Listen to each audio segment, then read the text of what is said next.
किसान भाइयों, इस भाग में आप जान पाएंगे अधिक दुग्ध उत्पादन के लिए कौन सी नस्ल है बेहतर गाय की, बिहार के जलवायु के अनुसार गाय की कौन सी नस्ल उपयुक्त है, गाय के खाने में क्या क्या दें जिससे दूध की उत्पादकता बढ़ती रहे, बछड़े की देखभाल कैसे करें, आपकी बछिया आगे चलकर शांत स्वभाव की गाय बने, इसके लिए आप क्या करें।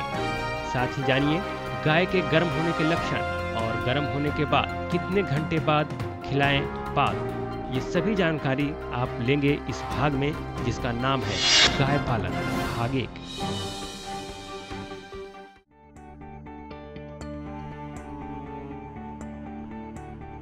गाय पालन का भारतीय अर्थव्यवस्था और संस्कृति में बहुत ही ज्यादा महत्व रहा है।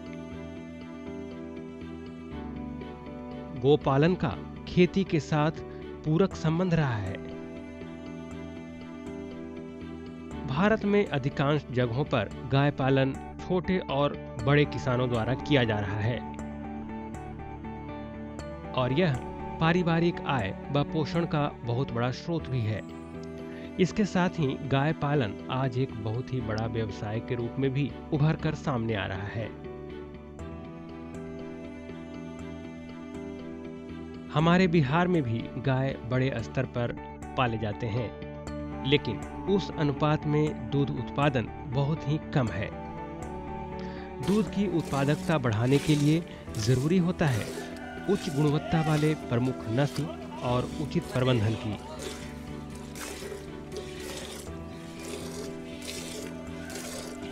जो कि बहुत से पशुपालक भाइयों के लिए इसकी सही जानकारी नहीं है, इसलिए हम इस भाग में गाय पालन से जुड़ी प्रमुख बिंदुओं पर बात करेंगे। जैसा कि हम जानते हैं, हिंदुस्तान गर्म देश है, जिसको इंग्लिश में ट्रॉपिकल कंट्री कहते हैं। तो यहाँ पर एग्रीकल्चर और एनिमल हस्बेंड्री यानी कृषि और पशुपालन मेन लोगों का जीवन का आधार है और करीब करीब 60% से 65% लोग कृषि और पशुपालन में लगे हुए हैं। इसलिए पशुपालन और कृषि ये दोनों की समृद्धि ही देश की समृद्धि है। और जैसा कि जीडीपी में कंट्रीब्यूशन के दृष्टि से देखें तो सकल घरेलू उत्पाद का करीब करीब 13 to 14% contribution agriculture and allied sector का है और इसका जो स्कोप है वो बढ़ रहा है। वैसे गायों की संख्या घट रही है और भैंसों की संख्या बढ़ रही है। गायों की संख्या घटने का एक ही कारण है कि अच्छी नस्ल की गायों का यहाँ संकरण किया जा रहा है और उनका मिल्क यील्ड बढ़ रहा है, जिसके कारण दूध उत्पादन बहुत तेज़ी से बढ़ रही है और हिंदुस्तान में अभी दूध उत्पादन 110 मिलियन तक पहुंच गई है। यानी 11 करोड़ टन यहाँ मिल्क का उत्पादन हो गया है और हिंदुस्तान दुनिया का सबसे ज़्यादा दूध उत्पादक देश बन गया है। उसमें क्रॉस ब्रीडिंग, जिसको हम संकरण कहते हैं, उसका बहुत योगदान है। तो चलिए सबसे पहले हम बात करते हैं गाय के प्रमुख नस्ल के बारे में। किसान भाइयों, गाय पालन के लिए ऐसे नस्ल का चुनाव जरूरी है जो आपके जलवायु के लिए अनुकूल हो। हमारे वैज्ञानिक बताते हैं कि दूध उत्पादन की दृष्टि से जर्सी, हॉस्टन फ्रीजियन के अलावे कई और नस्लें ज़्यादा उपयुक्त है, लेकिन बिहार के जलवायु को देखते हुए अगर जर्सी का क्रॉस साहिवाल से कराया जाए तो इसकी उत्पादकता ज़्यादा बेहतर होती है। साथ ही साथ विशेषज्ञ ये भी बताते हैं कि संकरण के कारण दूध की उत्पादकता में वृद्धि हुई है। तो आइए चलते हैं अपने विशेषज्ञ के पास और जानते हैं इससे जुड़ी प्रमुख बातें।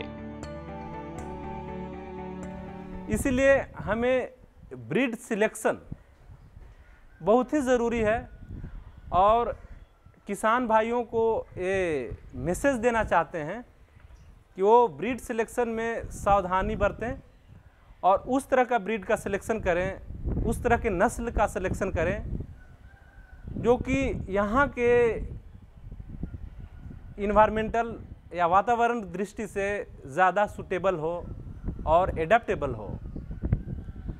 तो जहाँ तक एक्जोटिक ब्रीड है, जो बाहर के नस्ल हैं, वो उसमें Holstein Friesian, Jersey, Ayrshire, Red Dane, वो मिल्क प्रोडक्शन के दृष्टि से काफ़ी लाभदायक हैं। लेकिन उत्तरी भारत, खास करके बिहार के लिए जर्सी का क्रॉस अगर साहिवाल, हरियाणा थारपारकर से किया जाए तो उसका बेहतर यील्ड देखने को मिलता है।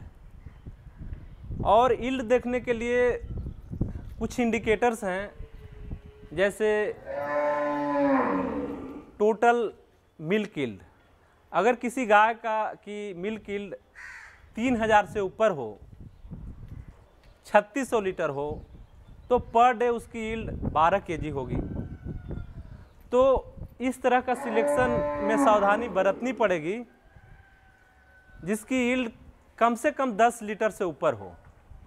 और क्रॉस ब्रीडिंग और संकरण जिसको कहते हैं, एक बहुत ही अच्छी विधि है, जिसके कारण यहाँ मिल्क यील्ड बहुत तेज़ी से बढ़ी है। और यही कारण है कि आज per capita milk yield per day बढ़ करके 285 ml हो चुकी है। और ये हिंदुस्तान जैसे देश के लिए बहुत ही अच्छा इंडिकेशन है। तो गवर्नमेंट भी इसमें काफ़ी प्रोग्राम चला रही है, जिससे कि यहाँ का किसान और जो रियरर्स हैं या एनिमल ग्रोवर्स हैं, उनको ज़्यादा से ज़्यादा बेनिफिट मिले। तो उनको बेनिफिट देने के लिए सबसे ज़्यादा उपयोगी है कि उसके बारे में जानकारी। अब क्रॉस ब्रीडिंग एनिमल्स तो यहाँ डेवलप हो रहे हैं, लेकिन उनमें इनफर्टिलिटी या थन का प्रॉब्लम्स ज़्यादा हो रहे हैं, टीथ ब्लाइंडनेस ज़्यादा हो रहा है। तो इसलिए हम लोग को ये फोकस करना होगा कि ये सब में कमी हो, उसका मैनेजमेंट एस्पेक्ट्स को देखना होगा। किसान भाइयों को सबसे ज़्यादा ज़रूरी है कि किस तरह का शेड्यूल होना चाहिए भोजन का, जानवर को किस तरह के भोजन मिले, उसका वैक्सीनेशन सही समय पर हो, उसका मेडिकेशन सही समय पर हो, और गवर्नमेंट से जो भी फैसिलिटीज़ मिल रही है उसका भी अच्छा तरह से यूटिलाइजेशन हो, उसके बारे में अवेयरनेस, नॉलेज, जानकारी मिलनी चाहिए। तो गवर्नमेंट की एजेंसीज उस पर काम कर रही है। अब ब्रीड के दृष्टि से हम लोग देखते हैं कि साहिवाल यहाँ की बहुत अच्छी ब्रीड है, जिसकी मिल्क यील्ड 6 से 7 लीटर तक एवरेज पर डे ले सकते हैं। तो उसको अगर हम जर्सी से क्रॉस ब्रीड कर दें, संकरण कर दें, तो उसकी मिल्क यील्ड बढ़ जा सकती है। तो इसलिए एक गर्म देश के नाते इस तरह के चीज़ों पर ध्यान देना चाहिए। हिंदुस्तान में गायों के अगर प्रजाति के बारे में अगर जानना है तो यहाँ 30 प्रजातियाँ हैं। उसको ब्रॉडली 3 तरह से बांट सकते हैं: मील्स पर्पस, डुअल पर्पस और ड्राउट पर्पस। मील्स पर्पस में 4 ब्रीड प्रमुख है, जिसमें सबसे ज़्यादा प्रोड्यूसर साहिवाल है जो रेड कलर का है, थारपारकर है, रेड सिंधी है और देवनी है। ये 4 इंपॉर्टेंट ब्रीड है मिल्क प्रोड्यूसर। साहिवाल का देखें तो पर लैक्टेशन एवरेज मिल्क यील्ड 1500 से 2000 केजी है, यानी 305 डेज में 2000 तक मिल्क देती है। और जो अच्छी नस्ल की साहिवाल है उनका 3000 से 4000 तक भी यील्ड है। तो सिलेक्शन में ध्यान देना होगा कि जो अच्छे प्रोड्यूसर हैं डैम, उनके बच्चे को सिलेक्शन किया जाए। डुअल पर्पस में हरियाणा प्रमुख है जो उजली कलर की है, और साउथ इंडिया में बहुत से हैं जिसमें होलिकर हैं, और गुजरात में कंकरेज हैं। वैसे मिल्क प्रोड्यूसर के दृष्टि से fertile tract Punjab, Haryana, western UP और राजस्थान का कुछ भाग, खास करके गंगानगर डिस्ट्रिक्ट, ये सब फर्टाइल ट्रैक्ट या फर्टाइल ट्रायंगल के नाम से जाना जाता है। ये सब प्रमुख प्रजातियां हैं। बिहार में ड्रॉट पर्पस ब्रीड बछौर है, जो बहुत छोटी प्रजाति है की गाय है और उसका मिल्क यील्ड कम है, लेकिन ड्रॉट पर्पस में उसका इस्तेमाल किया जाता है। यहाँ क्रॉस ब्रीडिंग के लिए साहिवाल और थारपारकर और हरियाणा को जर्सी से और हॉल्स्टीन फ्रीजियन से किया गया है, जिससे मिल्क यील्ड काफ़ी बढ़ गई है। तो अगर ऐसे पालन की दृष्टि से देखें तो देसी नस्ल में साहिवाल गंगा के जो ट्रैक्ट है, मिडिल ट्रैक्ट बिहार है, जिसको फर्टाइल ट्रैक्ट कहते हैं, उसमें काफ़ी अच्छी सूटेबिलिटी है, इसलिए साहिवाल नस्ल यहाँ ज़्यादा संख्या में पाई जाती है और उसको बढ़ाने के लिए अनेक तरह के प्रोजेक्ट भी चल रहे हैं। लेकिन उसके साथ साथ क्रॉस ब्रीडिंग और संकरण किया जा रहा है ताकि अधिक से अधिक हम मिल्क यील्ड ले पाएँ। अगर किसी गाय की मिल्क यील्ड 10 से 12 केजी है, अगर देसी नस्ल की गाय के 12 केजी है तो वो बहुत ही बढ़िया है और उसको इंडिजिनस प्रोग्राम के तहत उसका बढ़ावा दिया जा सकता है और ये देना चाहिए। इसके लिए क्या है कि बिहार में ये अभी उतनी सुविधा लैब टू लैंड तक नहीं पहुंच पाई है, जिसके कारण उसको टैपिंग नहीं की जा रही है। यहाँ ऐसे ऐसे भैंस सोनपुर में भी मिले हैं जिनकी milk yield 35 KG per day है।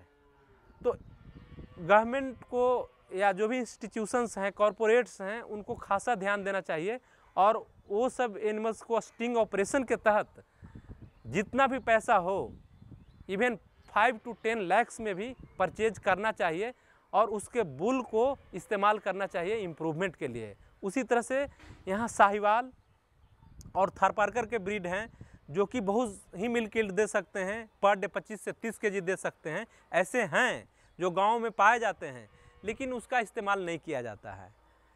और इसी नस्ल के हम जानते हैं कि कुछ पेपर में निकले थे कि ओमान या सऊदी अरबिया में कंकरेज, जो सबसे भारी नस्ल की गाय है, हेवी वेट एनिमल्स अगर गाय के कहें इंडिया में तो कंकरेज है।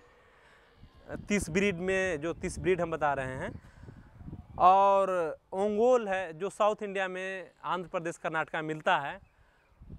उसका पर डे मिल्क यील्ड 10 से 15 केजी नॉर्मली लिया गया है इन कंट्री में। लैटिन अमेरिकन कंट्रीज में जिस गाय को हम लोग ड्रॉट पर्पस और डुअल पर्पस के लिए यूज यहाँ करते हैं, उसको वहाँ मिल्क पर्पस के लिए किया जाता है। तो ये स्पेशल प्रोग्रामिंग के तहत किया गया है कि उसको अच्छे कंकरेज के प्रोड्यूसर्स को वहाँ टैप किया गया है और उसको वहाँ ले जाया गया है और उसको अच्छा फीड, न्यूट्रिशन, इन्वायरमेंट प्रोवाइड करके बहुत ज़्यादा मिल्क ली जा रही है या ऑप्टिमम अमाउंट में मिल्क ली जा रही है।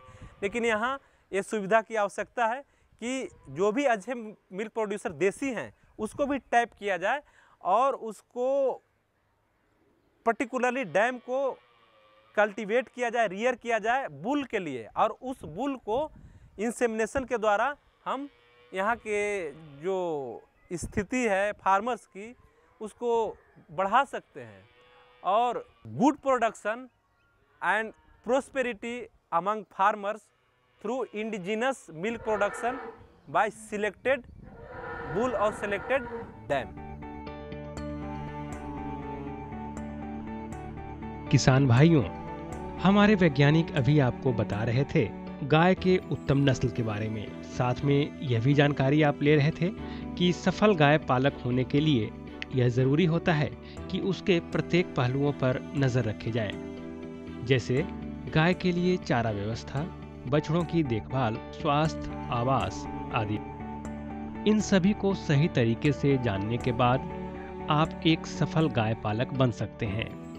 तो आइए जानते हैं कि गाय के लिए चारा प्रबंधन कैसे किया जाए। विशेषज्ञ बताते हैं कि गाय को दूध की उत्पादन के अनुपात में पूरक आहार दें, जिसका अनुपात है 2.5 लीटर दूध पर 1 किलो पूरक आहार। इसके बाद मिनरल मिक्सचर भी उसी तरह दें। इसके अलावा सूखा चारा और हरा चारा जरूर दें।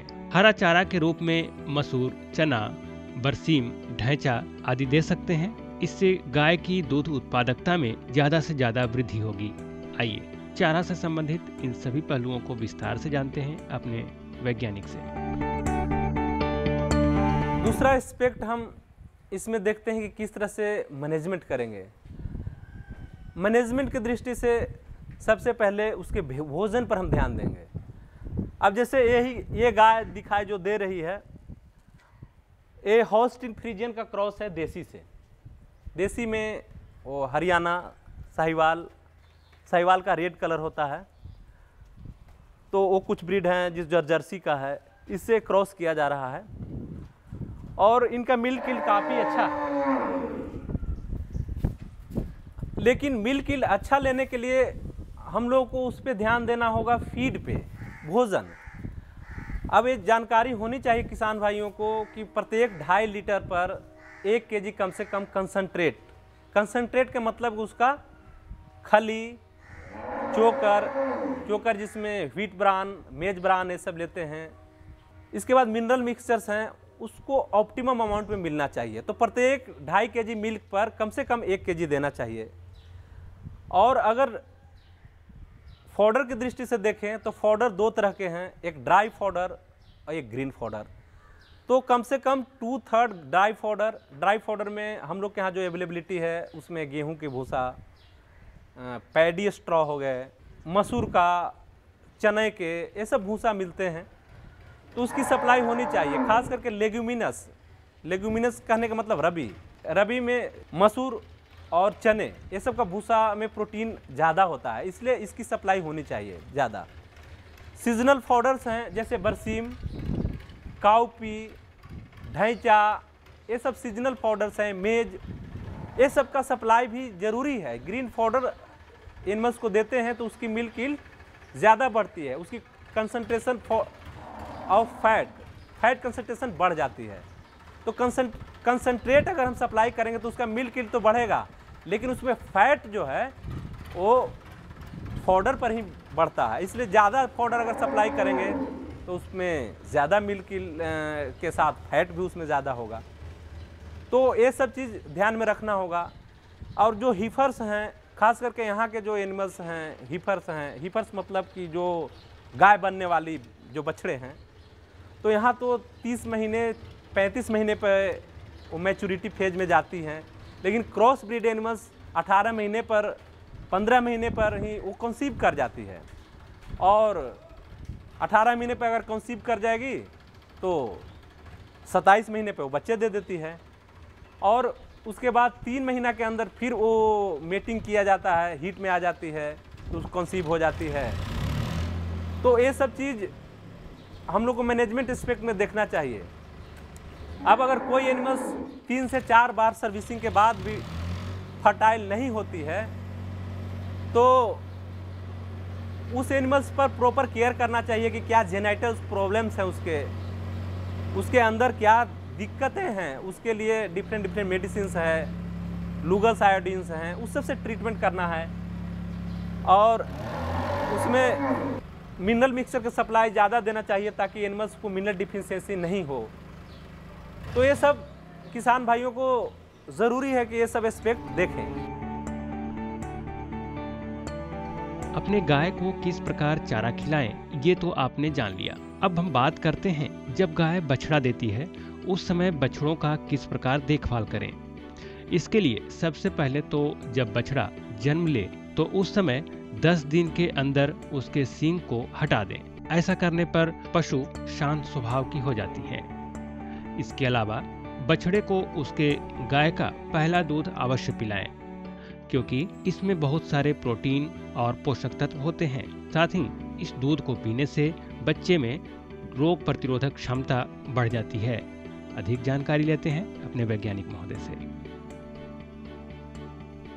दूसरा एस्पेक्ट इसमें हम देख रहे हैं कि जब एनिमल्स ग्रो करती है, जो बच्चा जन्म लेती है, बच्चा जब जन्म लेती है तो उसको बच्चे जन्म लेने के बाद 10 दिन के अंदर उसमें हम डीबर्डिंग करेंगे, हॉर्न को रिमूव, उस जो हॉर्न बर्ड निकल रहे हैं उसको रिमूव करेंगे। इसके कारण क्या होगा कि एनिमल्स डोसाइल हो जाएगा और उसको हॉट आयरन से या केमिकल्स में NaOH KOH से करते हैं। कास्ट्रेशन एक मेल एनिमल्स में 1-2 साल के बाद करते हैं। ये सब प्रॉपर केयर एंड मैनेजमेंट है। जब बच्चे जन्म लेता है तो बच्चे को प्रॉपर केयर करना चाहिए। अब जैसे म्यूकस है तो म्यूकस साफ टॉवेल से साफ कर दें ताकि उसमें इन्फेक्शन नहीं हो। और ये प्रॉपर ध्यान रखने चाहिए जो बहुत कम लोगों को मालूम है, किसान भाइयों को यहाँ का, जो फर्स्ट मिल्क है, जो पहला मिल्क देती है जानवर, वो गाढ़ा मिल्क जिसमें प्रोटीन अमाउंट ज़्यादा है, वाइटमिन ज़्यादा हैं, एंटीबॉडी ज़्यादा हैं, करीब करीब उसमें 28% सॉलिड मटेरियल्स हैं जो कि मिल्क में 13 से 14% होते हैं। तो कोलोस्ट्रम को अगर बच्चे को 1 घंटा के अंदर हम देते हैं तो उसमें प्रतिरोधक क्षमता बढ़ जाती है और जो बच्चे डेवलप होंगे वो काफ़ी हेल्दी होंगे। इसलिए कोलोस्ट्रम को जितना जल्दी हो बच्चा जन्म लेने के बाद तुरंत पिलाएं और करीब करीब 2-3 दिन तक उसको पिलाते रहना चाहिए ताकि उसकी प्रतिरोधक क्षमता में वृद्धि हो। अगर हम बाद में पिलाते हैं तो प्रतिरोधक क्षमता में उतनी वृद्धि नहीं होगी, क्योंकि जिस समय बच्चा जन्म लेता है तो उस समय उसका जो इंटेस्टाइन है वो पोरस होता है। पोरस होने के कारण उसमें एंटीबॉडी, जो मैक्रोमोलिक्यूल्स हैं, बड़ा मोलिक्यूल्स हैं, वो आराम से पेनेट्रेट करते हैं और शरीर में चले जाते हैं, जिसके कारण उसमें एब्जॉर्प्शन ज़्यादा होता है और धीरे धीरे वो पोरोसिटी उसकी है, जो छिद्रता है, वो कम होते जाती है। कम होने के कारण उतना एब्जॉर्प्शन नहीं होता है। तो इसलिए कोलोस्ट्रम का सप्लाई ज़रूरी है। कोलोस्ट्रम को एनिमल्स को जितना जल्दी हो बच्चे को दें और बच्चे को केयर मैनेजमेंट, उससे क्या होता है, कोलोस्ट्रम देने से म्यूकोनियम, जो फर्स्ट उसका स्टूल का सिक्रीशन है, उसको म्यूकोनियम कहते हैं, वो आराम से निकल जाता है। तो ये भी उससे फ़ायदा है और जानवर को तुरंत उसके कंडीशनिंग के लिए अरेंजमेंट किया जाता है। डिफरेंट फैसिलिटीज़ दी जाती है, वो सीजनल फैसिलिटीज़, जिस तरह के सीजन है उसके अनुसार। अब उसके ग्रोथ पीरियड को हम देखते हैं कि एनिमल्स को ग्रोथ के लिए क्या होना चाहिए। तो ज़्यादा से ज़्यादा हम प्रोटीन सप्लीमेंट देते हैं फीड में ताकि अधिक से अधिक ग्रो हो, और गुड़, बेसन, ये सब कंसंट्रेट में खास करके मिलाते हैं ताकि एनिमल्स का मिल्क यील्ड बढ़े। किसान भाइयों, बहुत से लोगों की शिकायत रहती है कि उनकी गाय पाल नहीं खाती। इसका एक यह भी कारण हो सकता है कि आप गाय के गर्म होने के लक्षण को नहीं पहचान पाते हों। अगर आप नहीं जानते हैं कि गाय के गर्म होने के लक्षण क्या है, तो आइए हम आपको जानकारी दे देते हैं। गाय के जननांग लाल हो जाएगा, साथ ही फूल भी जाएगी। जननांग से उजला उजला कुछ चिपचिपा पदार्थ निकलेगा। गाय खाना नहीं खाएगी, बेचैन हो जाएगी। यदि ये सभी लक्षण आपके गाय में देखने को मिले तो आप समझे कि आपकी गाय गर्म हो गई है। साथ ही वैज्ञानिक बताते हैं कि गाय के गर्म होने के 12 घंटे के बाद ही पाल खिलाएं। आइए इसे विस्तार से जानते हैं अपने विशेषज्ञ से। हम दूसरा एस्पेक्ट इसके रिप्रोडक्शन से रिलेटेड अगर एस्पेक्ट करते हैं तो जानवर जब मेटिंग होता है, वो फीमेल जब मेटिंग करती है तो उसमें बिहेवियरल सिम्टम्स होता है जिसको हीट कहते हैं एनिमल्स में।